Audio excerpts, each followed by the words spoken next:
আর অল্প টাইট দেন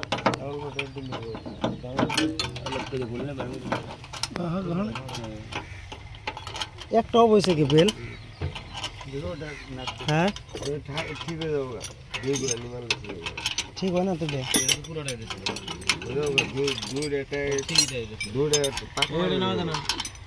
কোনটা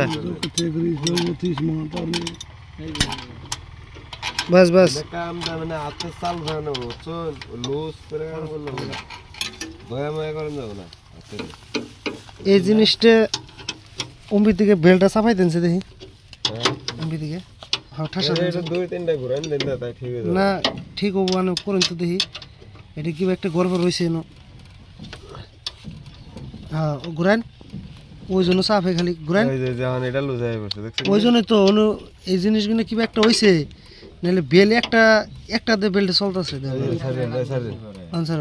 অনু মিলাই না রাখবো এই যে ওয়ান টাইট দেন এটা প্রেসার বেশি করে ড্রোনটা মিলে নিয়ে টাইট দেন আবু